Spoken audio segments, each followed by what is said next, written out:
Hi, I am Dr. Akshay Kumar, consultant pulmonologist and critical care specialist at Reach Super Specialty Hospital, Bachpalli.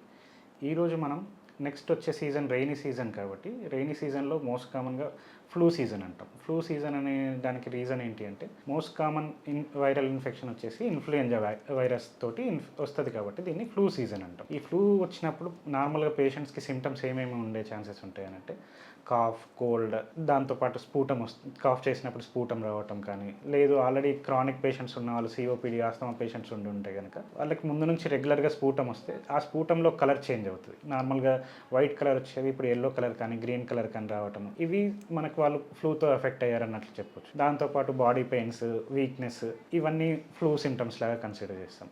So ఈ flu రాకుండా ఉండటానికి మనం తీసుకోవాల్సిన జాగ్రత్తలు ఏంటివి, ఫ్లూ వచ్చేదానికి రిస్క్స్ ఏంటి, ఫ్లూ రావడానికి రిస్క్స్ ఏంటివి అంటే నార్మల్గా మనకి మోస్ట్ కామన్గా ఇండ్లలో హ్యూమిడిటీ పెరిగే ఛాన్సెస్ ఉంటుంది ఈ రెయినీ సీజన్లో. సో ఆ రెయినీ సీజన్లో మనకి ఇంట్లో చిన్న చిన్న ఫంగస్ గ్రోత్ ఉండే ఛాన్సెస్ ఉంటాయి. సో ఈ ఫంగస్ గ్రోత్ అనేది మనకి ఇన్ఫెక్ట్ అవ్వటం వల్ల దాంతో కూడా మనకి ఈ ఆస్తమా సిఓపిడి పేషెంట్స్ కానీ ఇమ్యూనిటీ డెవలప్ కానీ పిల్లలు ఎవరైనా ఉంటే కనుక వాళ్ళు ఎక్కువగా ఎఫెక్ట్ అయ్యే ఛాన్సెస్ ఉంటాయి. వాళ్ళతో పాటుగా వేరే కోమార్బిడిటీస్ ఉన్న వాళ్ళు BP, sugar, heart related issues కానీ, పక్షవాతం కానీ, ఇలాంటి బెడ్ రిడెన్ పేషెంట్స్ ఎవరైనా కూడా వీళ్ళకి కొంచెం కాంప్రమైజ్డ్ హెల్త్ స్టేటస్ ఉంటుంది కాబట్టి వీళ్ళు ఎక్కువ ఎఫెక్ట్ అయ్యే ఛాన్సెస్ ఉంటాయి. సో ఈ హై రిస్క్ పేషెంట్స్కి రెగ్యులర్గా రాకుండా ప్రివెంట్ చేసుకోవడానికి మనకి యాన్యువల్ ఇన్ఫ్లుయెంజా వ్యాక్సిన్ అనేది ఒకటి ఉంటుందండి. మనకు ఒకవేళ పేషెంట్కి ఎఫెక్ట్ అయినా కూడా సివియారిటీ అనేది తగ్గించే అవకాశం ఉంటుంది. సో దట్ మనకి హాస్పిటల్ అడ్మిషన్స్ కానీ ఇవి తగ్గించే ఛాన్సెస్ ఉంటాయి. సో దానికోసం అని చెప్పేసి ఈ సిమ్టమ్స్ ఏవైతే ఎన్కౌంటర్ అయినప్పుడు మీ దగ్గరలో ఉన్న స్పెషలిస్ట్ డాక్టర్ని సంప్రదించి వాళ్ళ